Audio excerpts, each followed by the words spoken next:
국회 사개특위가 말도 많고 탈도 많은 공수처 설치 법안을 어제 패스트트랙에 태웠습니다. 초 더불어민주당 법안으로 처리하기로 했던 여야 4당은 바른미래당이 독자적인 공수처 법안을 내면서 두 개의 패스트트랙에 올라탔는데요.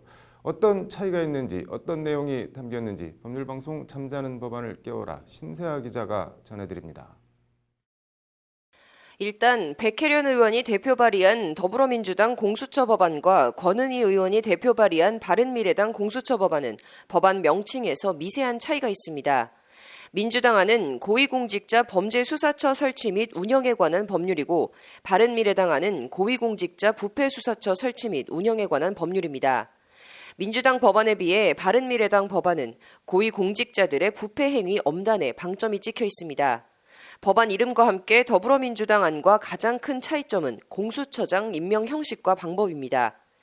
민주당 안은 공수처장 추천위가 추천한 2명 중 대통령이 지명한 1명을 국회 인사청문회를 거쳐 임명하도록 했는데 바른미래당 안은 대통령이 지명한 1명에 대해 청문회는 물론 국회의 동의를 받아야 임명이 가능하도록 했습니다. 공수처에 대한 국회의 통제 권한을 실질화하자는 취지입니다. 나아가 바른미래당 안은 판사나 검사, 경무관급 이상 고위 경찰에 대해 공수처에 독자적인 기소권을 주되 별도의 기소심의위원회에서 공소제기 여부를 심의 의결하도록 했습니다.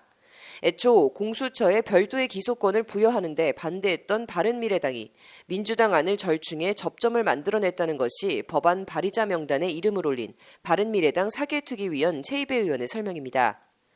검사 등에 대한 견제를 강화하기 위해서는 수사처가 직접 기소권을 갖는 것은 가능하겠다라고 해서 합의를 했고요. 다만 수사처의 수사검사가 직접 기소 권한을 행사하기보다는 일반 국민으로 구성된 기소심사위원회, 일종의 배심원 제도 같은 거죠. 이 기소심사위원회를 구성을 해서 나머지 법안 내용은 민주당 안과 대동소이합니다.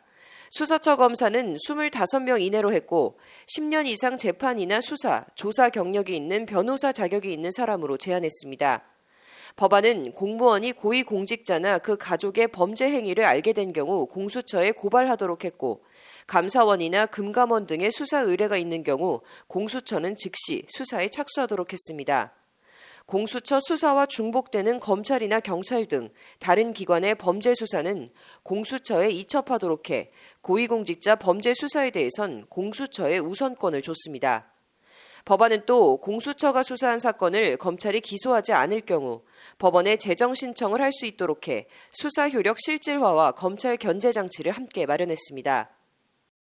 김학의 사건이나 버닝썬 사건 같이 검찰이나 경찰이 관련된 사건에 대해서, 즉 권력기관과 관련 사건에 대해서 고위공직자 수사처가 결국 실체적 진실을 규명하는 데 역할을 할 것이라고.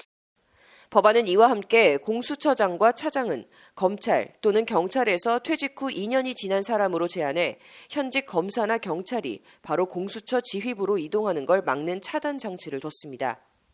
자유한국당의 극렬한 반발 속에 패스트트랙에 올라탄 공수처 설치 법안 2개는 이후 본회의 상정까지의 과정에서 민주당 안과 바른미래당 안을 함께 심사해 단일화를 도출해 의결할 것으로 보입니다. 법률방송 잠자는 법안을 깨워라 신세아입니다.